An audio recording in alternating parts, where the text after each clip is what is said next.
तो मुझे एक वाकया याद आया। जब भारत को आज़ादी मिली थी तो उस समय के राष्ट्रपति राजेंद्र प्रसाद जी ने टेलीग्राम भेजा पंडित ओंकारनाथ ठाकुर को और कहा कि हम संसद के सभा कक्ष में चाहते हैं कि आज़ादी के इस मौके पे आप वंदे मातरम गाएं। तो उन्होंने कहा कि मैं एक ही शर्त पे गाऊंगा। वो उस समय मद्रास में थे, जो अभी चेन्नई है। मैं एक ही शर्त में गाऊंगा, जबकि मुझे पूरे गान गाने की इजाजत मिलेगी। और आपको मालूम है कि उसके बाद राजनीतिक कारणों के कारण कुछ जो पैराग्राफ्स थे उसको कम कर दिए गए थे। तो ऐसे चरित्र के लोग होते थे। दूसरी बात, आपने वेदों का उच्चारण सुना तो अभी आपने अखबार में पढ़ा होगा कि एक हाई कोर्ट के एक बेंच ने, और आजकल जज लोग सभी, वो साइंटिस्ट भी हो गए हैं, वो आर्टिस्ट भी हो गए हैं, सभी कुछ हो गए हैं, ठीक है। हर चीज में मतलब वो भगवान से भी ऊपर की चीज है। तो उन्होंने कहा कि कोई जरूरी नहीं है कि संस्कृत में पूजा की जाए। पूजा प्रार्थना तो किसी भी भाषा में की जा सकती है, तो फिर संस्कृत का इतना वर्चस्व क्यों? तो जज साहब को मैं ये विनती करता हूं और विनती से उनकी बड़े विनय के साथ उनको ये संदेश भेजना चाहता हूं कि पूजा या प्रार्थना तो किसी भी भाषा में हो सकती है, लेकिन यज्ञ केवल संस्कृत में हो सकता है।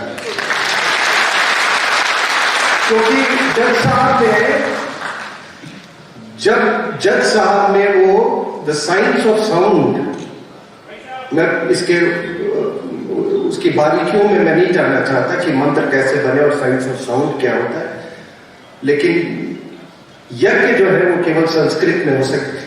चूंकि ये यहां से शुरुआत हुई तो हम जहां पे रहते हैं उसी परिप्रेक्ष्य में हम बोलना शुरू करते हैं। तो उपस्थित देवियों और सज्जनों, आपको मेरा नमस्कार। यहां आज बाबा विश्वनाथ ने हमें जरूर बुलाया है, तभी हम यहाँ आए हैं। लेकिन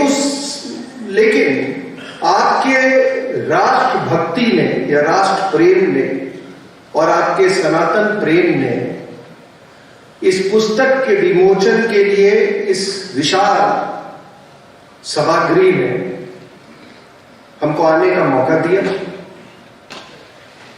हम इसके लिए आपके बहुत बहुत आभारी हैं। और इस हॉल का, इस भव्य सभागृह का नाम है रुद्राक्ष। तो रुद्र, आप लोग तो मुझसे ज्यादा ज्ञानी हैं। रुद्र भगवान शंकर का वैदिक नाम है, रुद्र। और अक्ष का मतलब आंसू।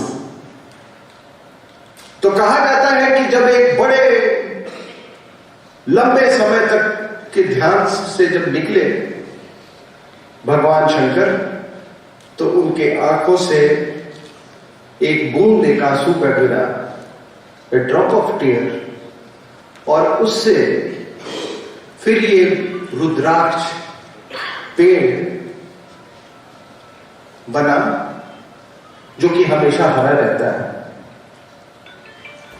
और हम आप जो यहां पे हैं, हम उसी पेड़ के पत्ते हैं, हम उसी पेड़ की शाखाएं हैं, और उसके जड़ों में सींचने का काम हमारी जो वर्तमान केंद्रीय और राज्य व्यवस्था है बहुत बेखूबी से कर रही है।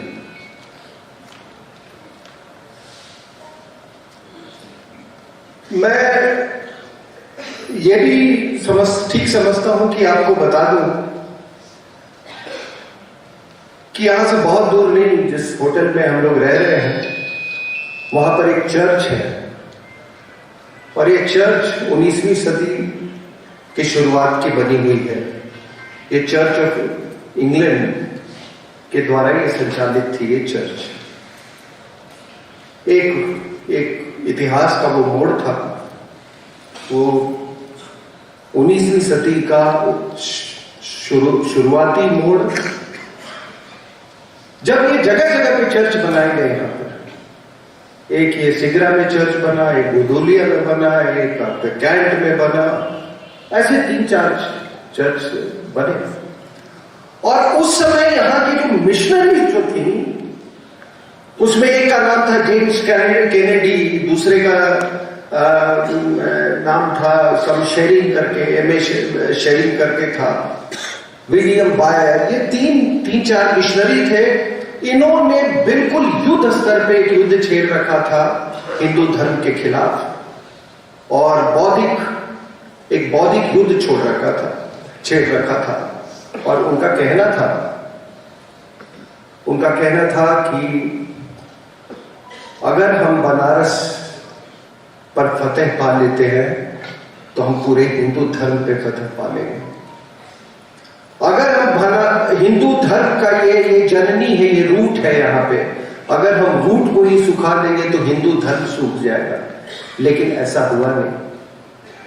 आज ऐसा हुआ नहीं। आज पता नहीं कितने लोग इस सिगरा के चर्च में जाते हैं, लेकिन यहाँ तो रुद्राक्ष का इतना बड़ा धर्म सभागृह बना हुआ। उन्होंने कभी सोचा भी नहीं होगा कि इसी बनारस से पश्चिमी देशों में योग जाएगा, यहां से संगीत जाएगी, यहां से अध्यात्म जाएगा, यहां से मेडिटेशन लोग सीखेंगे। तो जो आप किसी ने कहा कि कोई बात होगी कि हमारी मिटती नहीं हस्ती, हमारी हस्ती कैसे मिट सकती है? क्योंकि आपका जो धर्म है, और ये हर जगह मैं बोलता हूं, आपका धर्म है वो उसकी बुनियाद विज्ञान है। ये मजहब नहीं, ये कोई किताब, एक लिखी हुई किताब नहीं है कि एक कोई पैगंबर आ गया, किसी ने आ गया और कहा कि भाई यहाँ पर ये बस जो मेरे से शुरू हुई थी और उसके बाद अब दूसरा कोई नहीं पैदा होगा। हमारे यहाँ हम सब इवॉल्व करते हैं और इसीलिए ये सनातन धर्म को सनातन इटर्नल कहा गया है। तो देवियों सज्जनों, ये हिंदी रूपांतर क्यों इस किताब की? तो मैं 10-15 साल से इंडियन डिफेंस रिव्यू जर्नल और उसके साइट पे और कई और पब्लिकेशंस में लिख रहा था।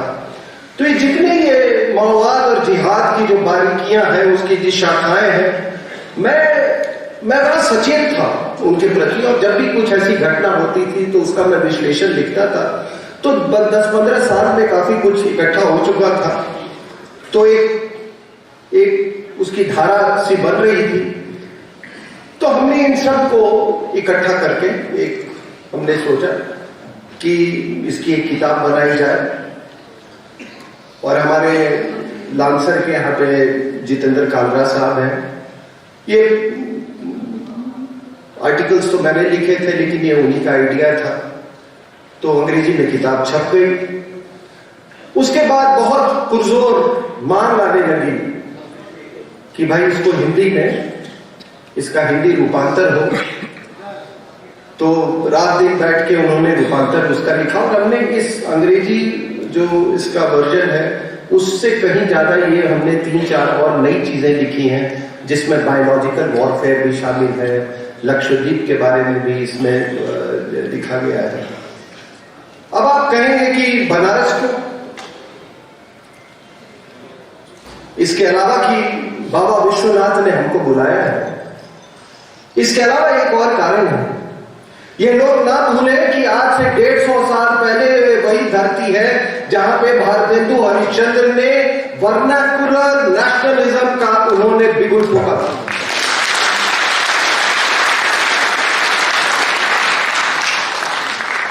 वर्नाकुलर नेशनलिज्म का मतलब है कि अपनी मातृभाषा मातृभाषा की बुनियाद पे जो राष्ट्रवाद आधारित हो।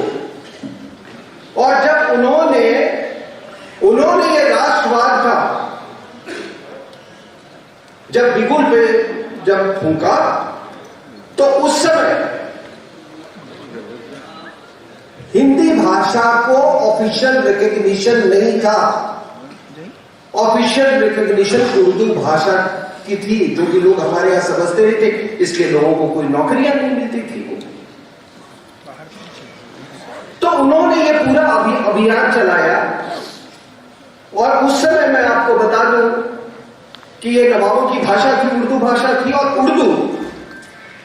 उर्दू भाषा और हिंदी भाषा, ये दोनों की अगर जननी आप देखें, अगर इसका स्रोत देखें, तो वो संस्कृत भाषा से ही। अब हुआ क्या कि संस्कृत के दो बेटे, एक लायक हिंदी, दूसरा नालायक उर्दू। अब हुआ क्या कि हिंदी तो मां के समीप रही, लेकिन ये उर्दू भाषा, ये चलते चलते इसने कुछ फारसी से कुछ शब्द लिए, कुछ अरबिक से शब्द लिए, बिल्कुल अपनी मां से अलग होने लगा है। और अलग होते होते एक ऐसा वक्त आ गया जबकि इनको हिंदी, हिंदुस्तान और हिंदू से नफरत होने लगा। और इसी उर्दू भाषा के कारण पाकिस्तान बना, और इसी उर्दू भाषा के कारण पाकिस्तान के दो टुकड़े हुए। और ये भारतेंदु हरिश्चंद्र का भी ये प्रयास था कि 1901 या 2 में ऑफिशियल रिकॉग्निशन मिला। और कुछ दिनों के बाद हिंदी साहित्य सम्मेलन की स्थापना हुई। और मैं आपको ये भी बता दूं कि गांधी जी जितने वर्ष उन्होंने कांग्रेस के सदस्य के रूप में नहीं गुजारा था, उतने उससे ज्यादा वो हिंदी साहित्य सम्मेलन के वो सदस्य हैं। और आज तमाम लोग हमारे यहाँ विमेन्स इमांसिपेशन वगैरह की बात करते हैं, विमेन्स राइट्स की बात करते हैं। पहली पत्रिका भारतेंदु हरिश्चंद्र ने इसी बनारस की धरती पे महिलाओं के लिए निकाली, जिसका नाम था बाला बोधनी।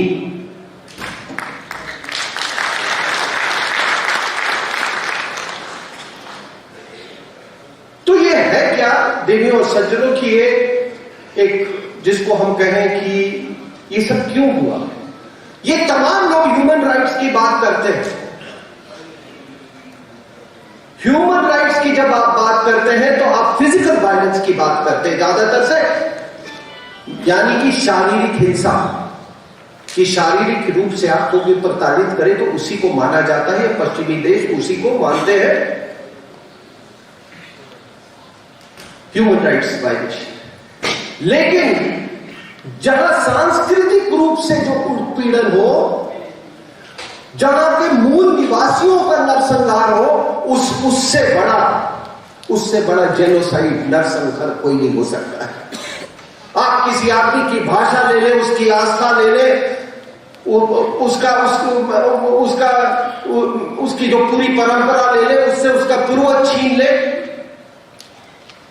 इससे बड़ा जेनोसाइड दुनिया में कोई नहीं हो सकता है। और आज जितने ये आपके मिशनरी यहां पे घूम रहे हैं, they are all engaged in cultural genocide. ये कल्चरल जेनोसाइड है ये। और देवियों और सज्जनों, आपने कभी ये सोचा है कि ये जो हमारे काशी विश्वनाथ का मंदिर है, बाबा विश्वनाथ का मंदिर है, कितनी बार तोड़ा गया। आप सबको मालूम है, इतिहास मालूम है। मोहम्मद घोरी ने 1194 में तोड़ा, 243 साल के बाद फिर ये जो महमूद था ये जौनपुर का उसने तोड़ा। फिर टोडरमल ने इसको बनवाया तो कुछ ही साल के बाद फिर शाहजहां ने अपनी सेना भेज दी इसको तोड़ने के लिए, और फिर औरंगजेब ने भेजा। अब आप बताइए कि हमारे मिसाइल का नाम है अग्नि। अग्नि एक वैदिक गॉड है, और घोरी एक लुटेरा, एक बलात्कारी। तो ये क्लैश ऑफ सिविलाइजेशंस है या नहीं?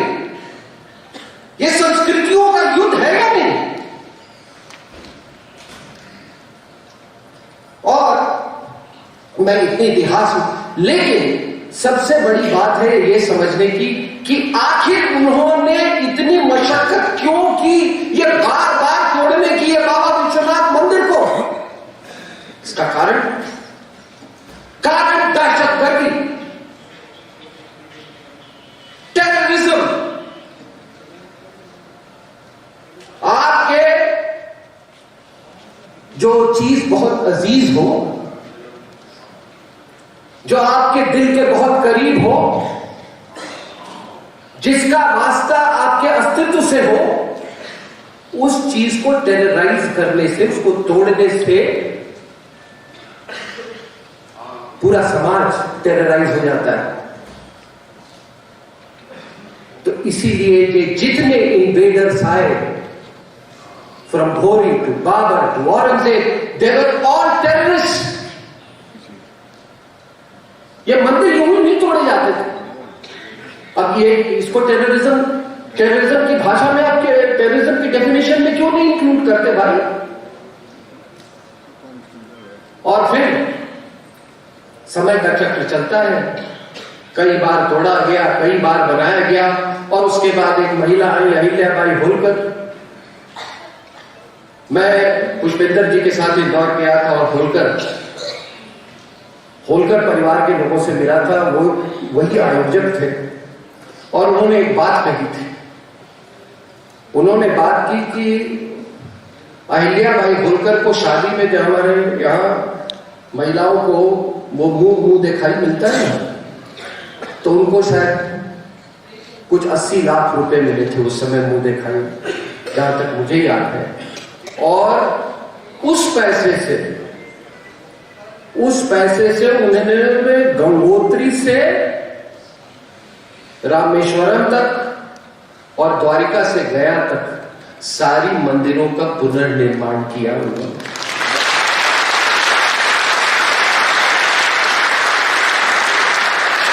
जहां पर ये आरती होती है आपके यहाँ दशरथ घाट और मणिकर्णिका घाट, वहां का भी उन्होंने पुनर्निर्माण किया था। तो अगर आप आधुनिक वाराणसी को जब जिस स्वरूप में देखते हैं, इसमें मराठास का बहुत बड़ा योगदान रहा है। और ब्रीफ असाइड आपको बता दूं कि जो है आपका पहला gold medalist track and field में नीरज चोपड़ा है, वो भी एक मराठा ही। शायद बहुत कम लोगों को मालूम है कि 1761 में जब ये बैटल ऑफ पानीपत हुआ था, तो उस समय बैटल ऑफ पानीपत हुआ था, तो कई मराठा लोग वहीं पे उन्होंने वो छुप गए थे। उसके बाद उन्होंने वहीं पर वो बस गए। तो कोई ऐसे एक बहुत बड़ी पॉपुलेशन है पानीपत, कुरुक्षेत्र, करनाल के इलाके में, जहां पे मराठा लोग रहते हैं। एक्चुअली उसका नाम है Neeraj Chopra. He is a Marathi. मैं यूं ही कह दिया, जब इसको कोई इंसिडेंट्स कहिए या जो भी कहिए, लेकिन मैंने सोचा कि मैं ये बात बता दूंगा। तो देवियों और सज्जनों, ये देखिए, ये जो हमने जिहाद का जो दौर देखा, आपने देखा अफगानिस्तान में जो पाकिस्तान द्वारा संचालित जो कब्जा किया गया है, इसमें नई बात क्या है। आज लोग कह रहे हैं कि पाकिस्तान एक एपिसेंटर है।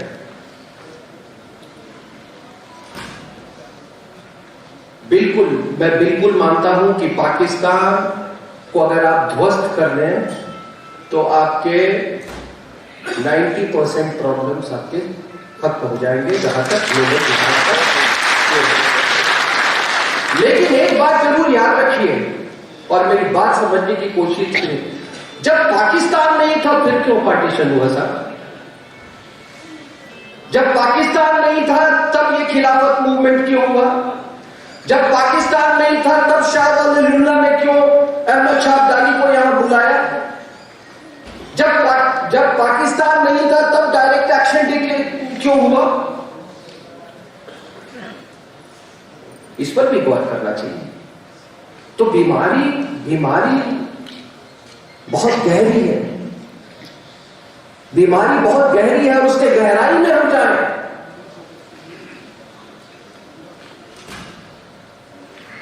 और हमारे यहां देखिए, एक बात मैं आपको बताना चाहता हूं कि हमारा अस्तित्व,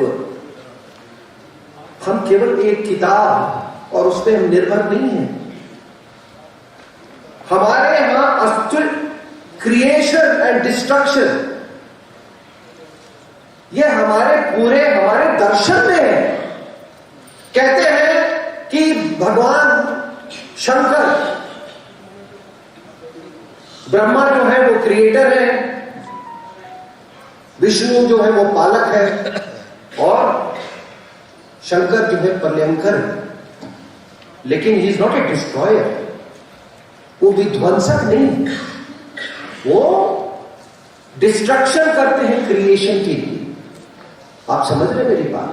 बिना डिस्ट्रक्शन के नवनिर्माण नहीं हो सकता है।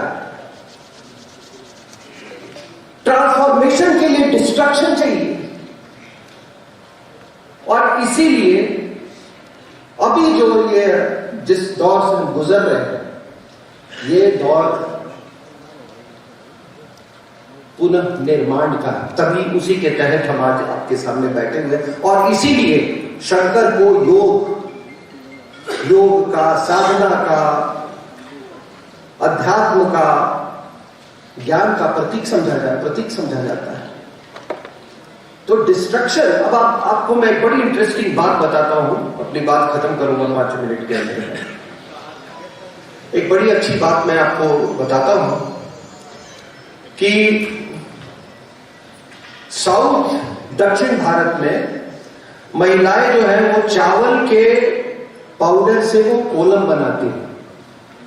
वो बड़े जटिल पैटर्न्स होते हैं, उसमें ज्योमेट्री है, उसमें व्याकरण है, उसमें वैदिक परंपरा है उस ज्योमेट्रिकल पैटर्न्स में। और होता क्या है कि वो बनाते हैं, कुछ घंटों के बाद, कुछ दिनों के बाद लोग उस पर से गुजर जाते हैं और फिर वो धूल में विलीन हो जाता है। वो धूल में, तो ये कंस्ट्रक्शन एंड डिस्ट्रक्शन, ये साथ साथ चलता है। आप फिजिकल डिस्ट्रक्शन कर सकते हैं, लेकिन उसके जो इंस्टीट्यूशनल मेमोरी, उसके कलेक्टिव मेमोरी, उसके सोशल मेमोरी में है, आप उसको नहीं मिटा सकते हैं। इसीलिए सनातन को कोई मार नहीं सकता है। इसीलिए